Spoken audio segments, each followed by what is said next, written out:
할렐루야. 하나님의 은혜와 사랑이 저와 여러분들의 모든 가정 가운데, 우리 사랑하는 분당 허브교회 모든 성도들 가운데 함께하기를 예수님의 이름으로 축복합니다. 경건하게 준비하고 계시죠? 어떤 자리에 있든 또 어떤 상황 속에서든 하나님을 예배하는 것입니다. 우리가 경건한 마음으로 경건을 추구하며 영과 진리로 하나님께 예배하며 나갈 수 있게 되기를 예수님의 이름으로 축복합니다. 무엇보다도 이렇게 가정에서 우리가 예배 드릴 때에는 좀 더 신경 쓰시고 또 우리가 좀 더 준비하시고 그렇게 하나님을 예배할 수 있었으면 좋겠습니다. 오늘 주일 예배 가운데 하나님의 은혜가 오늘 이 영상 가운데 또 지금 이 시간 무릎 꿇어 주께 예배하는 모든 하나님의 자녀들에게 함께 하기를 다시 한번 예수님의 이름으로 축복합니다. 우리 함께 공동체의 고백을 나누도록 하겠습니다. 우리가 지금 이 시간 여기에 이곳에 모인 이유입니다. 우리는 하나님의 말씀 때문에 여기에 모였습니다. 우리는 자기를 부인하고 자기의 십자가를 지고 따르라는 예수님의 명령 때문에 여기에 모였습니다. 우리에게 하나님의 자녀가 되는 권세보다 더 소중한 것은 없습니다. 오직 예수님만이 우리의 주인이시며 우리 교회의 주인이십니다. 다 함께 사도신경으로 우리의 신앙을 고백하도록 하겠습니다. 나는 전능하신 아버지 하나님 천지의 창조주를 믿습니다. 나는 그의 유일하신 아들 우리 주 예수 그리스도를 믿습니다. 그는 성령으로 잉태되어 동정녀 마리아에게서 나시고 본디오 빌라도에게 고난을 받아 십자가에 못 박혀 죽으시고 음부에 내려가셨으며 장사된 지 사흘 만에 죽은 자 가운데서 다시 살아나셨고 하늘에 오르시어 전능하신 아버지 하나님 우편에 앉아 계시다가 거기로부터 살아있는 자와 죽은 자를 심판하러 오십니다. 나는 성령을 믿으며 거룩한 공교회와 성도의 교제와 죄를 용서받는 것과 몸의 부활과 영생을 믿습니다. 아멘. 예수님을 경배하며 찬양하십시다. 아름다운 주의 이름을 높여드리며 나아가십시다. 예수님을 경배합니다. 예수님은 우리의 왕이 되십니다. 예수님은 우리의 주가 되십니다. 감사 찬양 드리며 홀로 영광을 받으실 그 하나님만을 오늘 같이 한번 높여드리면서 나아가십시다. 우리 함께 찬양합니다. 예수님을 경배합니다. 왕의 왕, 주의 주, 경배, 감사 찬양 드리며 주님을 경배하나이다. 예수 경배하니 아름다운 주를 높이라. 예수 경배하니 왕의 왕 주의 주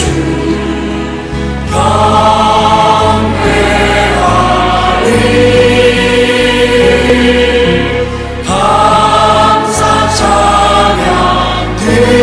드리며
주님의 사랑은 바다와 같습니다.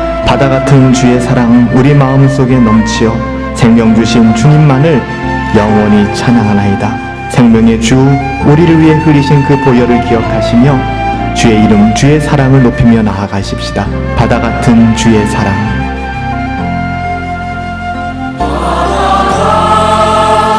주의 사랑 내 맘속에 넘치네.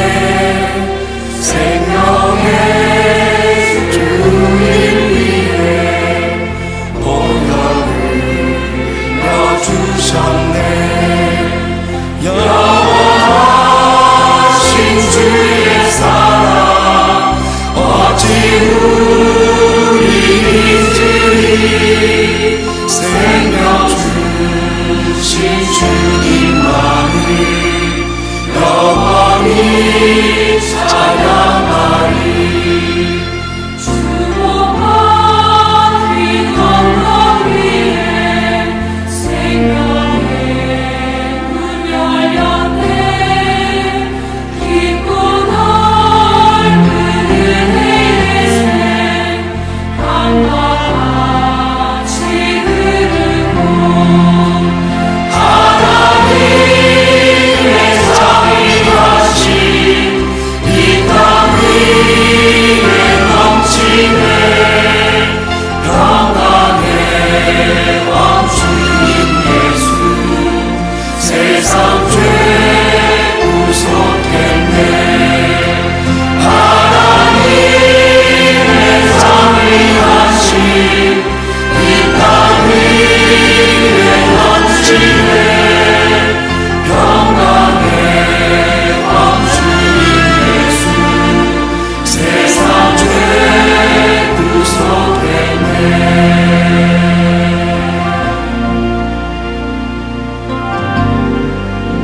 기도하겠습니다. 한 주간도 은혜 아래 지켜주신 아버지 하나님 감사합니다. 날마다 간구하옵는 것은 주님을 향한 갈망이 우리 안에 넘쳐나기를 간절히 소원합니다. 환경과 상황이 우리의 신앙을 좀먹지 아니하게 하여 주시옵시고 하나님 어려울 때일수록 위기의 상황일수록 더 하나님께 기도하며 나갈 수 있도록 은혜를 베풀어 주시옵소서. 날마다 죄악 가운데 쓰러지는 우리를 바라보며 하나님의 인자하심과 하나님의 선하신 은혜를 갈망하게 됩니다. 하나님, 날이 갈수록 시간이 흐를수록 우리 입술에서 고백되어지는 것은 오직 하나님의 은혜가 아니면 우리는 살 길이 없다는 사실입니다. 하나님, 사회적으로 참 어려운 시기를 살아가고 있습니다. 코로나19 바이러스의 확산이 하나님 이제는 우리가 예배를 드릴 수 없는 상황과 환경으로 우리를 몰아넣고 있습니다.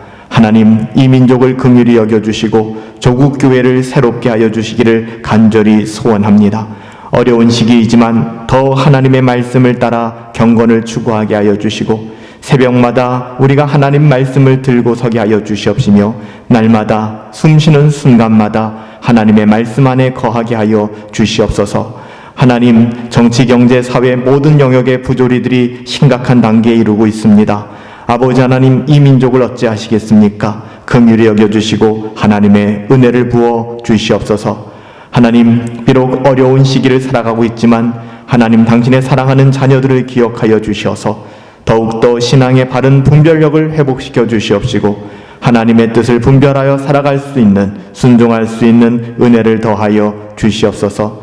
비록 아버지 하나님 우리의 환경이 하나님의 진노 가운데 있다 여겨질지라도 진노 중이라도 하나님의 긍휼하심을 기억하며 나갈 수 있도록 하나님 은혜를 더하여 주시옵소서. 하나님, 오늘 하나님을 예배합니다. 우리 각자의 자리에서 경건함으로 무릎 꿇고 하나님만을 바라며 예배합니다. 우리가 드리는 이 예배가 영과 진리로 드려지는 예배되게 하여 주시옵시고 무엇보다도 하나님, 날마다 숨쉬는 순간마다 우리의 삶의 모든 영역에서 경건을 추구하는 삶 살아갈 수 있기를 간절히 소원합니다.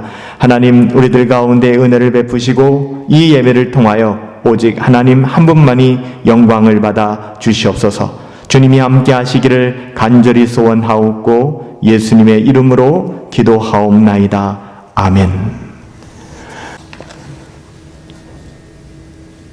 하이델베르크 기도응답, 오늘은 34번째 주일입니다.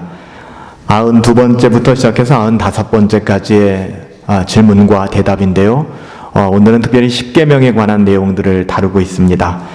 34번째 주일 우리가 92문부터 시작해서 95문까지 함께 묻고 답하는 시간을 갖도록 하겠습니다. 여러분 함께 답하여 주시길 바랍니다. 92문입니다. 주님께서는 율법을 통하여 무엇을 말씀하셨습니까? 하나님께서는 다음과 같이 말씀하셨습니다. 제1계명, 나는 너를 애굽 땅 종되었던 집에서 인도하여 낸 너의 하나님 여호와로다. 너는 나 외에는 다른 신들을 내게 있게 말지니라.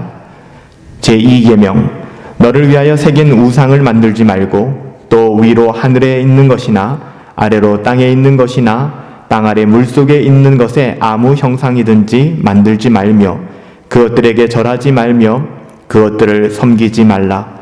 나 여호와 너의 하나님은 질투하는 하나님인즉 나를 미워하는 자의 죄를 갚되 아비로부터 아들에게로 3, 4대까지 이르게 하거니와 나를 사랑하고 내 계명을 지키는 자에게는 1000대까지 은혜를 베푸느니라.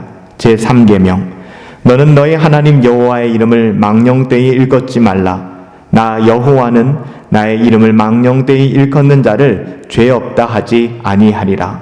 제4계명, 안식일을 기억하여 거룩히 지키라.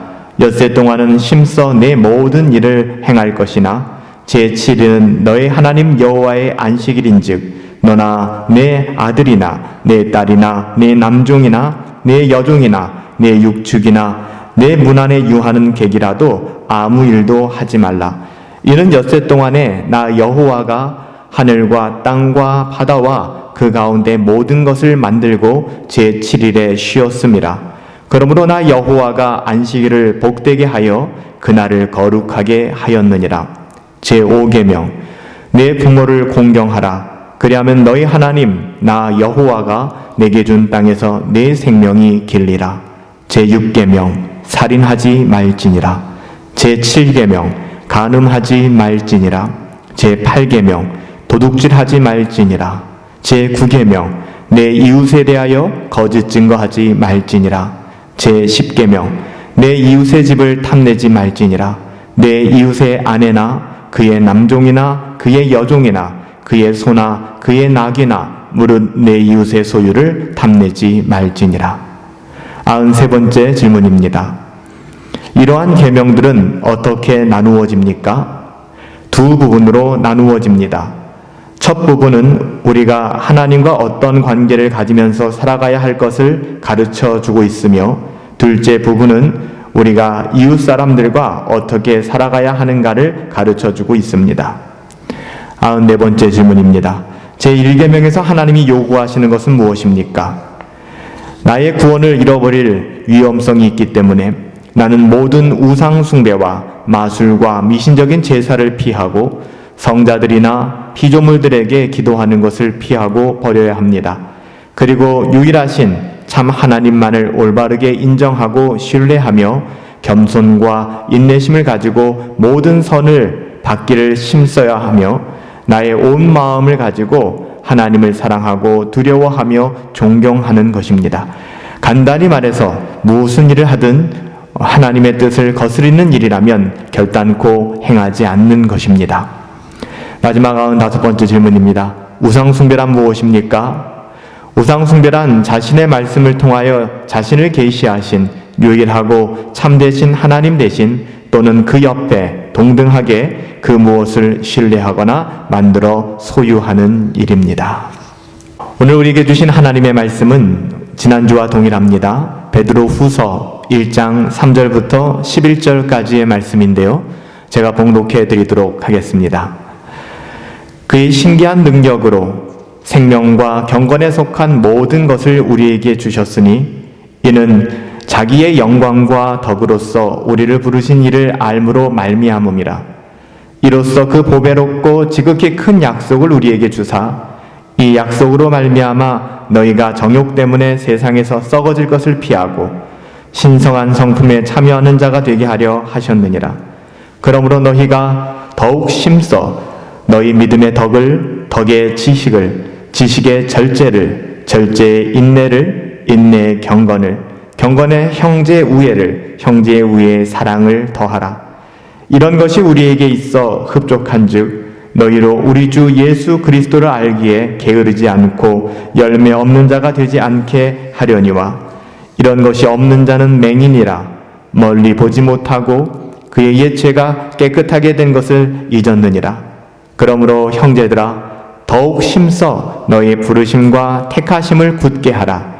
너희가 이것을 행한즉 언제든지 실족하지 아니하리라. 이같이 하면 우리 주 곧 구주 예수 그리스도의 영원한 나라에 들어감을 넉넉히 너희에게 주시리라. 아멘. 우리가 읽은 본문 말씀을 가지고 오늘은 경건을 추구하는 삶, 두 번째 시간 하나님의 말씀을 함께 상고하도록 하겠습니다. 여러분 어떠세요? 영적인 성숙 그리고 영적인 성품이 주님의 아름다운 성품을 드러내야 되지 않겠습니까? 그러니까 우리가 영적인 성숙을 해간다. 그리고 우리의 성품이 하나님의 자녀로서의 성품이죠. 이 성품이 주님의 아름다움을 드러내야 되지 않겠습니까? 맞아요. 우리의 성품이 주님의 아름다움을 드러내야 한다. 여러분, 이 문제는 믿는 사람들에게 결코 가볍게 다루어져야 될 그런 문제가 아닙니다. 이 성숙의 문제는 우리가 매일의 신앙 속에서 열심을 이루고 또 살아가야 할 그런 중요한 과제이기도 합니다.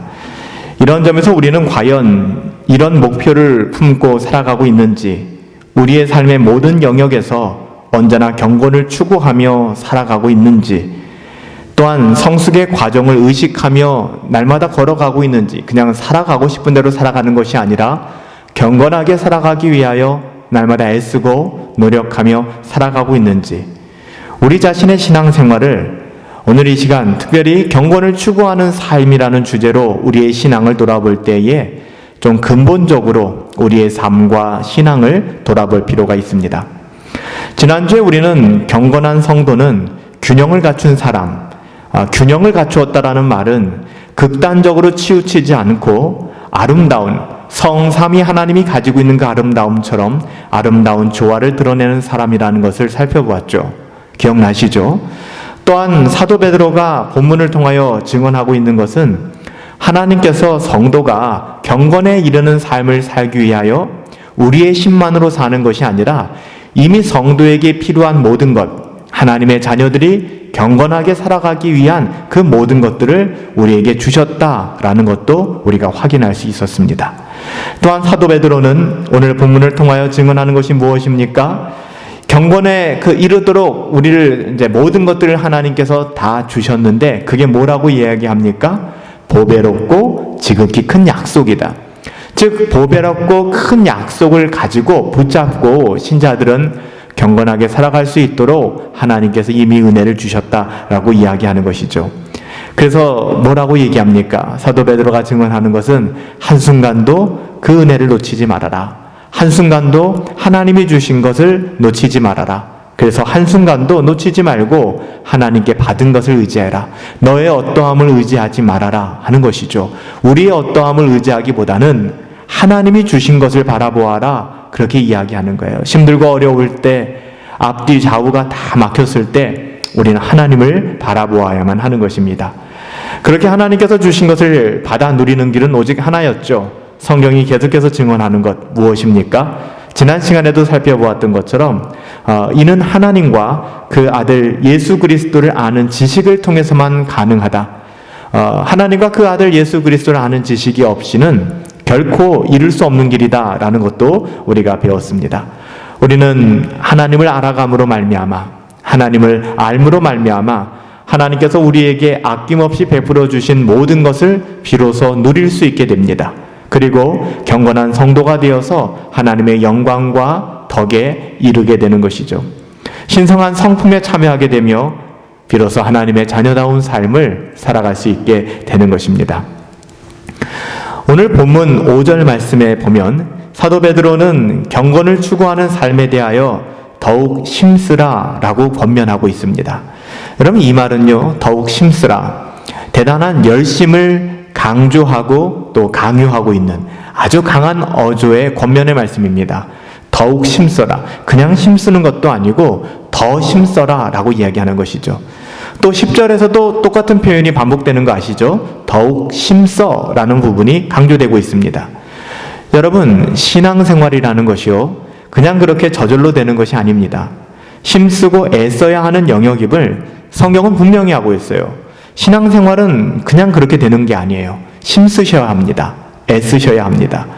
우리가 경건한 사람이 되고 하나님의 성품을 드러내는 일은 아무런 수고도 없이 그냥 누워서 편안하게 우리가 아무런 스트레스도 받지 않고 그렇게 이루어지는 것이 아니라는 사실이죠. 여러분들은 얼마나 오랫동안 신앙생활 해오셨어요? 뭐 수십 년에서 혹은 뭐 수년 아니면 수개월, 예수 믿은 지 굉장히 오래되신 분들도 계시고 교회 생활하신 지 오래된 분들도 계시지만 또 그렇지 않은 분들도 계신 줄 압니다. 하지만 뭐 어떻든 간에 우리가 부인할 수 없는 것은 우리의 삶을 돌아보면 지금 우리가 드러내고 있는 우리의 삶의 모습들이 그동안 그래도 우리가 그만큼 들였던 시간들에 비해서 뭐 별로 그렇게 나타나고 있는 것 같지 않은 거예요.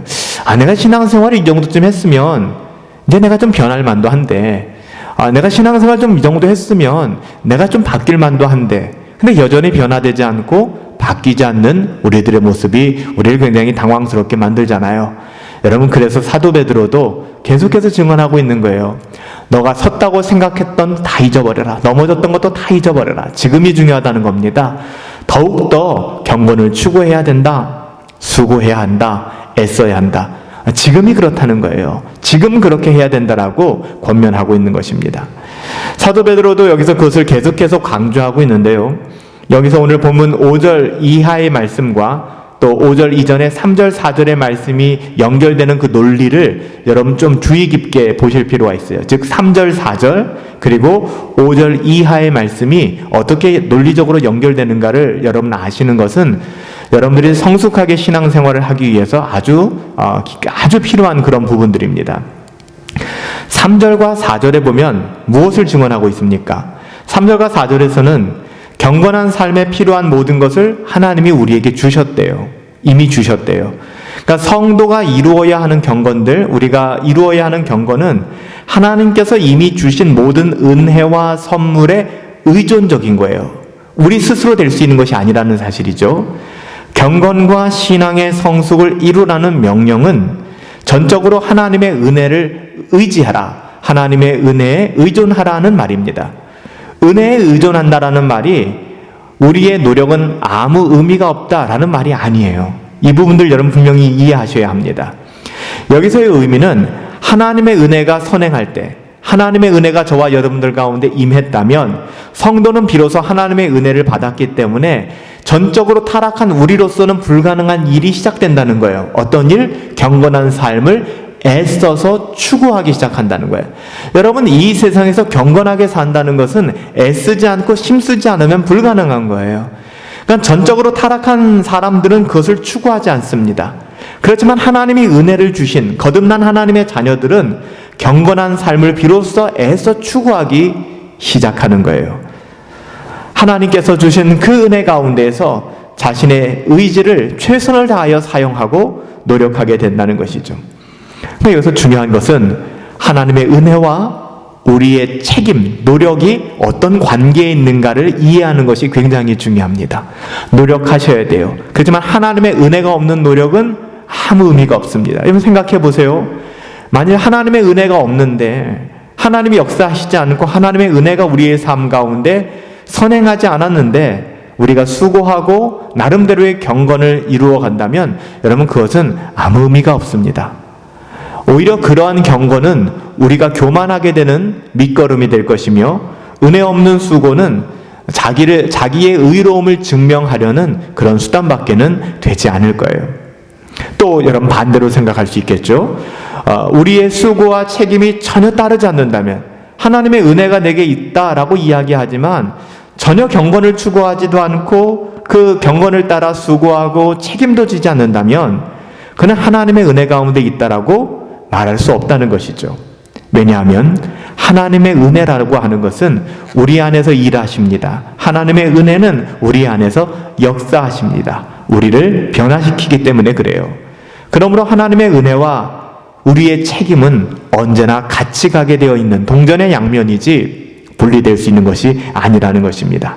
그 중에서도 중요한 게 뭐라고요? 하나님의 은혜예요. 하나님의 은혜가 우리 가운데 있지 아니하면 경건한 삶을 추구하고자 하는 마음이 우리들 가운데 생기지를 않아요. 그래서 경건한 성도들은 언제나 모든 것들 가운데 가장 중요한 것, 하나님의 은혜를 구하는 기도를 하나님 앞에 드리게 되는 것입니다. 우리는 여기서 경건을 추구한다, 경건이다라는 말을 계속 하는데 경건이라는 단어의 의미를 잠깐 좀 짚고 넘어가면 좀 좋을 것 같아요. 경건이 무엇일까요? 경건이라는 무엇입니까? 이 말은 경건, 이것은 하나님을 닮아간다, 하나님을 닮음이라는 의미가 히브리어도 그렇고요. 또 심지어는 영어에서도 그렇게 쓰이고 있습니다. 경건하면은 하나님을 닮아가는 것. 본문에서 경건이라는 단어가 의미하는 것도 무엇입니까? 하나님을 알아가는 그리스도인, 하나님을 아는 그리스도인들에게 기대되는 삶은 하나님을 닮아간다는 거예요. 그러니까 하나님을 닮아간다는 것, 경건을 추구하는 삶은 절대로 분리될 수가 없는 것입니다. 이것은 우선적으로 하나님의 영광과 덕에 이르는 삶일 것이고요. 그 영광과 덕을 드러내는 삶이라고 여러분 이해하셔도 다르지 않을 것입니다. 하나님께서는 당신의 영광과 덕에 이르도록 우리를 부르셨잖아요. 그러니까 하나님 왜 우리를 부르셨어요? 하나님의 영광과 덕에 우리가 참여할 수 있도록. 신앙은 보이지 않지만 그 신앙이 참된 신앙인지 거짓된 신앙인지 또는 그 신앙의 성숙함의 여부는 삶을 통하여, 저와 여러분들의 삶을 통하여 드러나게 되어 있고요.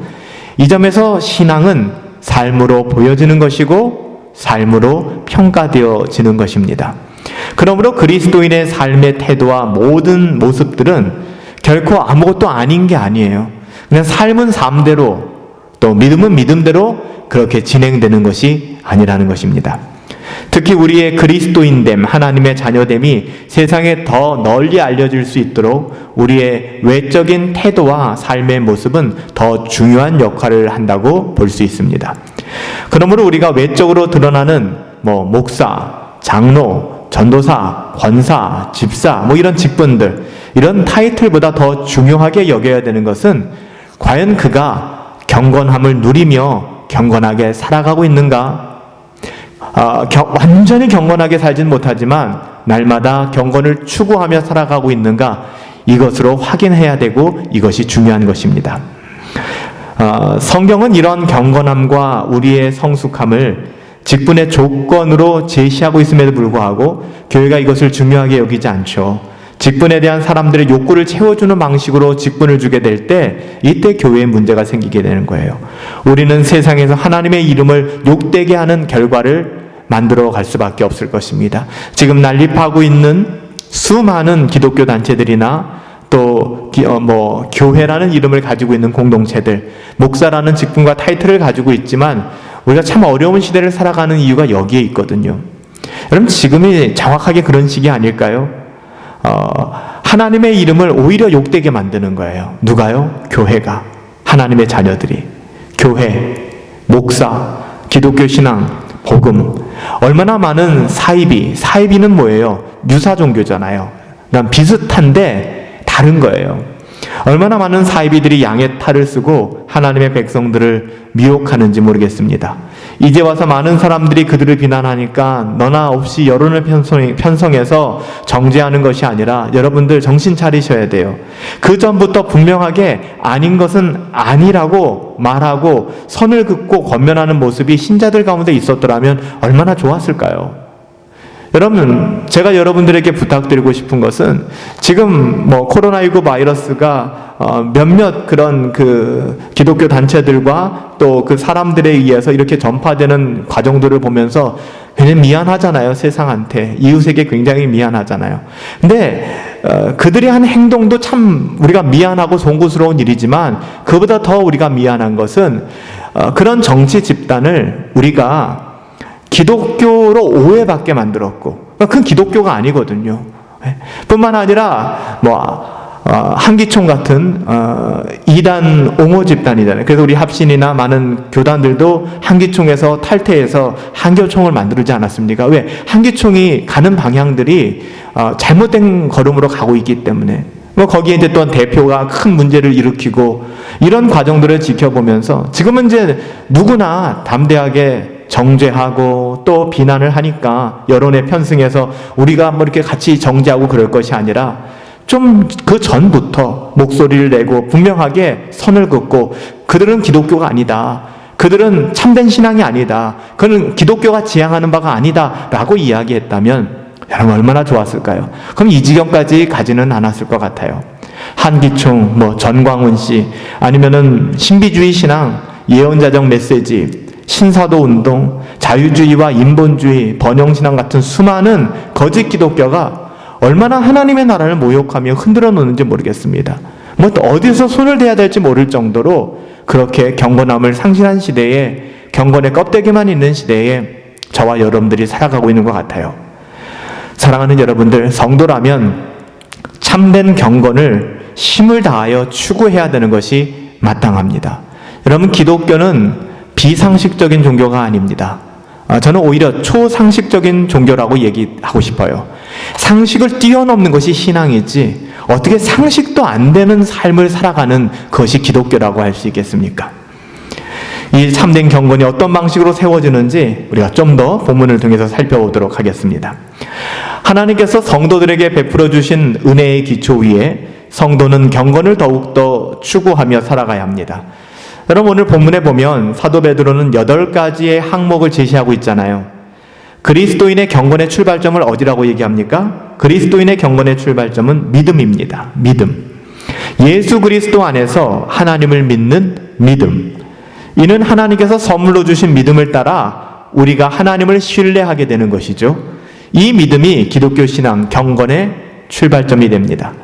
둘째는 뭐라고 얘기합니까? 믿음에 뭘 더하라고요? 믿음에 덕을 더하라. 그러니까 두 번째 덕목이 덕이거든요. 덕. 3절에서도 덕이라는 말이 나왔는데 우리가 지난주에 살펴봤죠. 이 덕을 뭐라고 번역한다고요? excellency라고 번역한다고 했잖아요. 그러니까는 탁월함으로 번역하는 거예요. 그러니까 이 덕이라고 하는 것은 우리가 뭐 덕담 할 때 그 덕이 아니라 하나님의 그 탁월하심을 이야기하는 거예요. 이 탁월하심. 솔직히 이 덕이라는 단어는 고대 그리스 철학에서도 아주 중요한 의미를 가졌던 그런 단어이거든요. 이것은 여러분 잘 들어보세요. 여기서 말하는 덕이라고 하는 것은 특히 이제 그리스 철학에서 말하는 이 덕이라고 하는 것은 어떤 사물이 가지는 기능, 그 존재의 목적, 본질과 관련되어 사람들에게 적용될 때 우리가 덕목이다, 또 성품의 탁월함이다, 엑셀런시, 그렇게 이야기를 하는 거예요. 이해되세요? 그러니까 좀 더 쉽게 얘기하면 이 덕이라고 하는 것은, 이 덕이라는 개념은 못다움이라고 얘기할 수 있습니다. 하나님의 자녀다움, 하나님 자녀의 덕목, 이렇게 이야기할 수 있는 것이죠. 그리스도인이 가장 그리스도인다운 것을 말하는 것이고, 믿음을 가진 사람이 가장 믿음을 가진 사람다운 것을 말하는 게 바로 이 덕입니다. 믿음이 있다면, 하나님을 믿는다면 그 믿음을 가진 사람다워야 한다. 하나님의 자녀라면 하나님의 자녀다워야 한다라고 말하는 것이죠.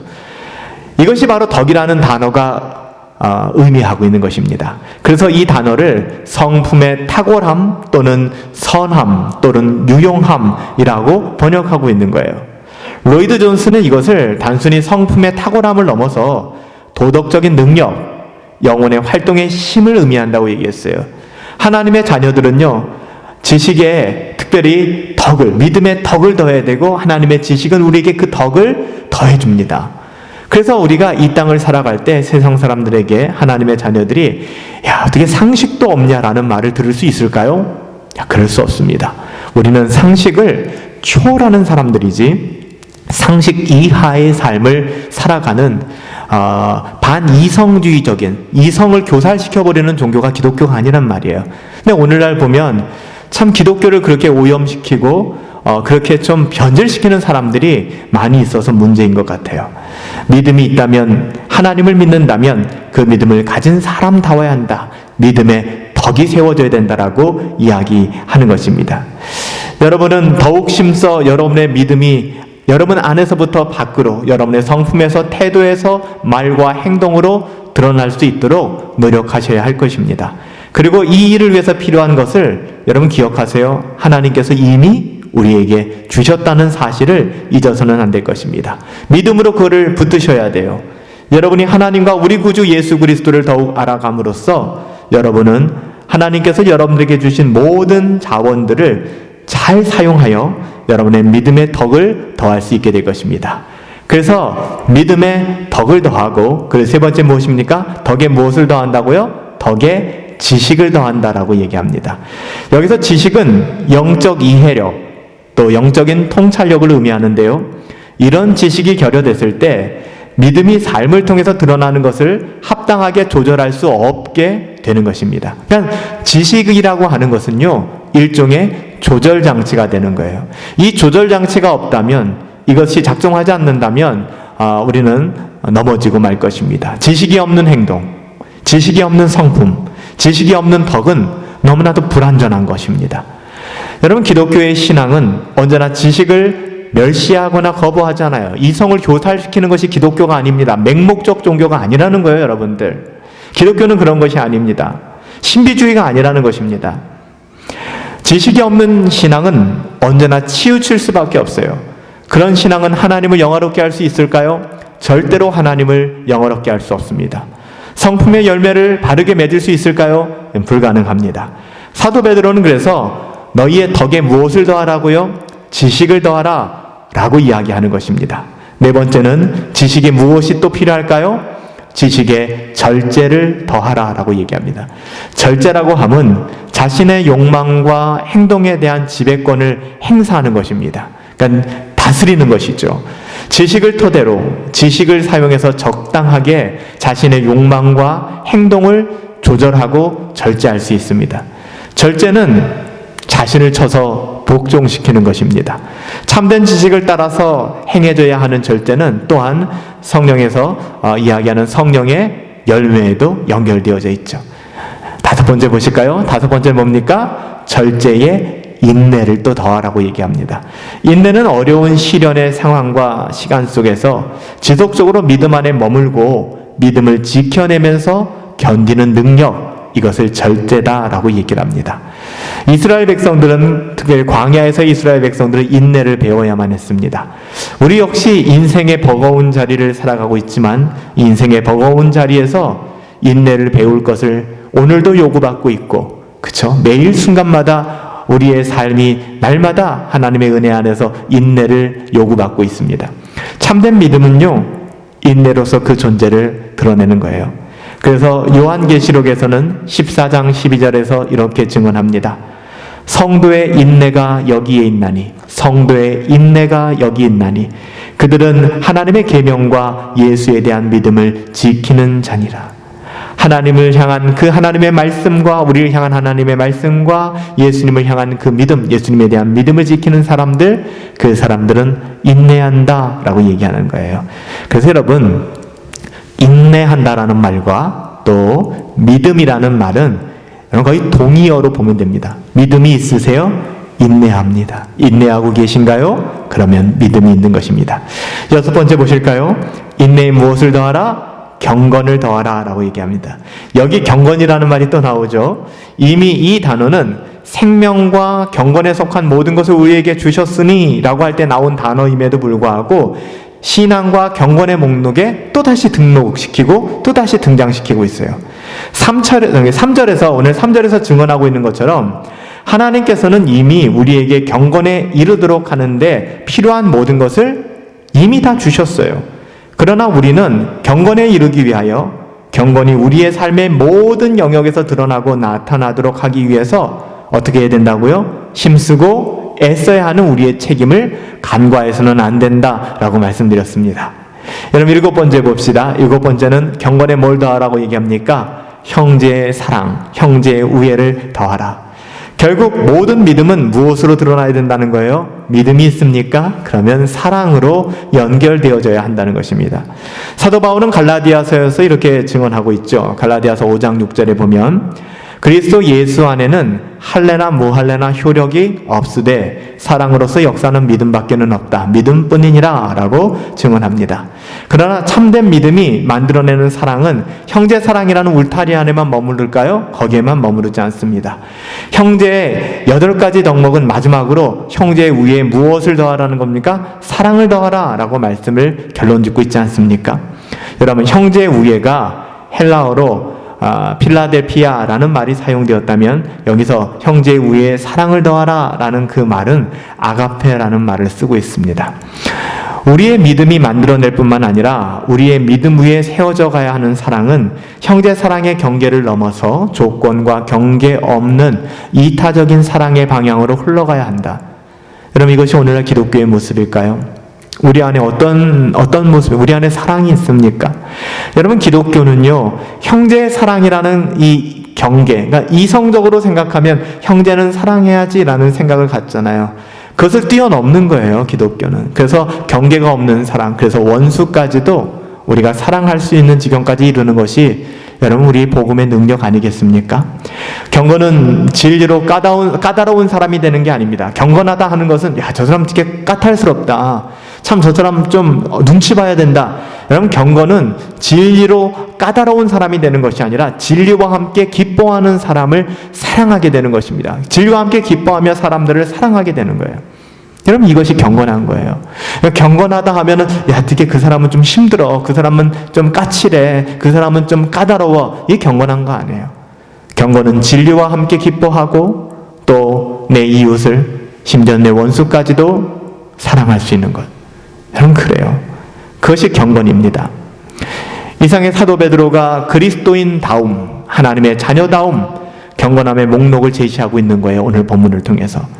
우리가 경건한 성도가 된다는 것은 이런 덕목들을 하나하나 우리의 믿음 위에 파일업 해가는 거죠. 쌓아가는 거, 업그레이드 해가는 거예요. 힘써서요. 그러니까 업그레이드가 그냥 되는 게 아니라 힘써서 업그레이드 해가셔야 되는 거예요. 이런 것들이 하나하나 쌓여가면 어떤 일이 일어나게 될까요? 사도 베드로는 계속해서 8절에 이렇게 증언합니다. 이런 것이 너희에게 있어 흡족한즉 너희로 우리 주 예수 그리스도를 알기에 게으르지 않고 열매 없는 자가 되지 않게 하려니와. 여러분, 이런 덕목들이, 이런 것들이, 이런 성품들이 쌓이기 시작하면 이 경건은 우리가 주 예수 그리스도를 아는 일에 게으르거나 열매 없는 사람이 되지 않도록 우리를 지켜줄 겁니다. 우리를 보호해 줄 것입니다. 반면 이런 경건을 지니지 못한다면, 이런 경건을 무시한다면 그는 9절에 기록한 것처럼 영적인 시각장애인, 맹인이 되어서 자신의 죄 용서와 진정한 의미를 깨닫지 못하고 그것을 되새기는 일에 실패하게 될 것입니다. 구원받은 하나님의 자녀들이 구원받은 하나님의 자녀로서 합당한 삶을 살아가지 못하여 비참한 지경에 이르게 될 것이고, 정말 비참한 지경에 이르게 될 것이고, 정말 하나님의 자녀다움을 누리지 못한다는 것, 이게 얼마나 비참한 것입니까? 실패한 인생을 살아가게 될 것이다 라고 이야기하는 것입니다. 그리고는 정말 중요하지 않은 일에 목숨을 걸고 삶을 들이며 살아가게 되겠죠. 경건의 모양만 있고 경건의 능력을 부정하는 사람들은 그 있는 것마저 빼앗기게 될 것이다 라고 성경은 과감하게 이야기를 하고 있습니다. 사랑하는 여러분들, 이제 마지막으로 10절부터 11절에 사도 베드로는 다시 한번 더욱 힘써라는 말로 성도들을 권면하고 있습니다. 재촉합니다. 그리고 결론적인 메시지를 주고 있는 것이죠. 무엇보다도 경건한 성도들이 되기 위해서 더욱 힘써야 하는 일은 부르심과 택하심을 굳게 하는 거예요. 뭐를 굳게 한다? 부르심과 택하심을 굳게 한다. 결국 성도의 경건함은 하나님의 부르심과 하나님의 택함을 굳게 해주는 것입니다. 얼마나 많은 신자들이 참된 경건을 추구하지 않고 살아감으로써 영적인 맹인이 되고 또한 확신의 상실을 잃어가고 있는지 모릅니다. 참된 경건은 우리의 확신과 비례하게 되어 있습니다. 또한 경건이 가져다주는 확신은 성도의 넘어짐을 방지해 줄 거예요. 그리고 무엇보다도 이와 같이 더욱 힘쓰는 경건을 추구하는 삶을 살아가게 되면 11절에 뭐라고 기록하고 있습니까? 11절에 기록하고 있는 것처럼 우리 주 곧 구주 예수 그리스도의 영원한 나라에 들어감을 넉넉하게 주실 것이다. 그 구원을 넉넉히 받게 될 것이다 라고 이야기하는 거예요. 여기서 우리가 주목할 단어가 있는데요, 주시리라 라는 동사거든요. 조금 전에 사도 베드로가 이 단어를 썼는데 그것은 우리말 성경의 7절에 더하라 라는 단어인데요. 헬라어 성경에는 어순상 이 단어가 너희의 믿음의 덕을 더하라 라는 말로 5절에 나옵니다. 더하라 라는 이 말과 11절에 주시리라 라는 말이 사실은 같은 단어거든요. 번역이 다르게 됐지 같은 단어예요. 사도 베드로는 이렇게 함으로써 경건을 추구하는 삶을 살아가는 성도에게 경건의 덕목들을 자신의 삶에 공급하여 주는 성도들에게 궁극적으로 그리스도의 영원한 나라에 들어감을 하나님께서 넉넉하게 허락하여 주실 것이다 라고 증언하고 있는 것입니다. 여러분, 이 말은 행위 구원을 받게 된다, 너의 행함이 구원의 근거가 된다, 궁극적인 근거가 된다, 여러분 그것 절대 아닙니다. 이와 같은 확신이 심서 경건을 추구하는 성도에게 열려져 있다고 말하고 있다는 것이죠. 즉 경건을 심서 추구하는 삶이야말로 부르심과 택하심을 굳게 하는 삶이라는 것이죠. 불확실성으로 가득 찬 시대에 우리가 살아가고 있지 않습니까? 뭐가 옳은 것인지 분별하기 어려운 시대에 우리는 살아가고 있습니다. 이런 상황에도 불구하고 우리가 참된 신앙을 가지고 경건을 추구하며 살아갈 수 있다는 것이 여러분 얼마나 큰 축복인지 모르겠습니다.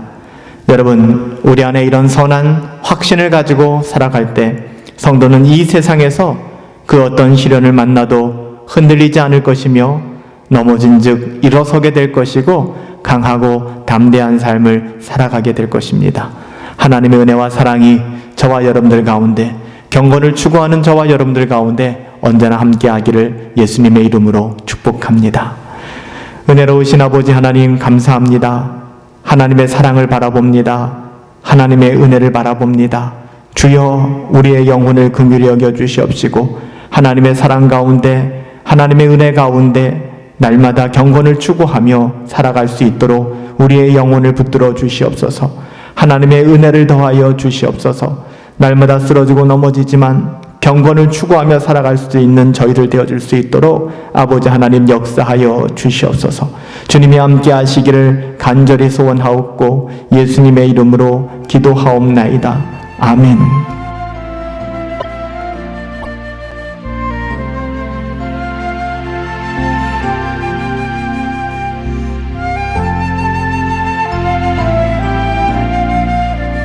우리 함께 이 시간 연보하는 시간 갖도록 합니다. 바다 같은 주의 사랑 내 마음속에 넘치네. 생명의 주 우리를 위해 보혈 흘러주셨네. 우리 같이 한번 이 찬양 오늘 묵상하시면서 오늘 말씀 함께 기억하고 기도하시면서 또 준비하신 연보 하나님께 올려드리도록 하겠습니다.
살아계신 아버지 하나님, 귀한 연보를 하나님께 헌상하여 올려드립니다. 이 물질이 사용되는 것마다 하나님 나라의 영광, 하나님 나라의 그 은혜를 흘려보내는 통로가 되어질 수 있도록 하나님 역사하여 주시옵소서. 힘들고 어려운 시기를 살아가고 있습니다. 하나님 이 시기에 교회가 너무 힘들어지지 않게 하시고 우리 성도들의 가정이 어려워지지 아니하도록 하나님의 돕는 은혜와 하나님의 섭리하심을 하나님 우리 가운데 행하여 주시고 보여주시옵소서. 하나님, 우리 가진 모든 소유 하나님이 주셨습니다. 우리가 살아가는 삶의 모든 자리 하나님께서 우리에게 은혜로 주신 삶의 자리입니다. 믿음을 가지고 살아갈 수 있도록 인도하여 주시고 날마다 경건을 추구하며 살아갈 수 있도록 은혜 내리어 주시옵소서. 하나님이 함께 하시기를 간절히 소원하옵고 여호와는 내게 복을 주시고 너를 지키시기를 원하며 여호와는 그 얼굴을 내게 비추사 은혜 베푸시기를 원하며 여호와는 그 얼굴을 내게로 향하여 두사 평강 주시기를 원하노라. 이제는 우리 주 예수 그리스도의 은혜와 하나님 아버지의 다함 없는 사랑하심과 성령 하나님의 감화, 감동, 우리 안에 교통내주 역사하시는 능력이 그 어떤 환경과 상황 속에서도 경건을 추구하며 하나님의 뜻을 이루며 살아가기를 힘쓰겠노라고 다짐하는 우리 믿음의 성도들 가운데 이제로부터 영원토록 함께 계실지어다. 아멘.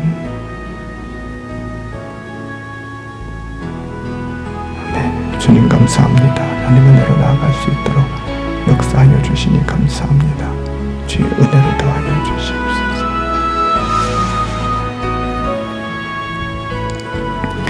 감사합니다. 하나님의 은혜와 사랑이 여러분들 가운데 함께 하시기를 예수님의 이름으로 축복합니다. 오늘 우리가 영상으로 이렇게 하나님을 예배하게 되었는데요. 아마 다음 주 안에 종식되었으면 좋겠는데 그렇지 못하면 얼마나 이 시간들이 길어질지 모르겠습니다. 여러분 이 시기 속에서도 이런 믿음 잃어버리지 말고 더욱 하나님을 향한 은혜를 갈망하시면서 살아갈 수 있게 되기를 예수님의 이름으로 부탁드립니다. 몇 가지 광고 말씀 드리도록 하겠습니다. 우리가 여름 경건회가 끝났습니다. 이제 다음 주부터는 함께 예배하게 될 터인데 특별히 예배되게라는 주제를 가지고 시리즈로 동일하게 영상 예배를 드릴 것 같습니다. 여러분들 수요일 저녁 8시에 시간을 지키셔서 여러분 조용한 장소 또 조용한 공간에서 또 조용한 시간에 하나님을 함께 예배해 주실 수 있게 되기를 꼭 부탁드리겠습니다. 여러분들 특별히 목회적 돌봄이 필요하시거나 또 개인적인 어떤 그 도움이 필요하신 분들은 언제라도 제게 개인적으로 말씀해 주시면 우리가 안전한 그 수칙을 지켜가면서 할 수 있는 범주 내에서 최선을 다하여 여러분들의 필요를 돕도록 하겠습니다. 이 시기일수록 여러분들 잘 견디셔야 합니다. 잘 이겨내셔야 합니다. 하나님 바라보시면서 또 교회가 여러분들에게 주는 여러 경건의 도구들과 또 경건의 권면들을 소중히 여기고 여러분 이 시기를 이겨낼 수 있게 되기를 예수님의 이름으로 부탁드립니다. 이번 한 주간도 많이 더울 것 같아요. 승리하시고 우리가 다음 주 또 하나님 기뻐하시는 삶, 신자의 거룩한 삶 우리가 씨름하여 살아갑시다. 승리합시다. 감사합니다.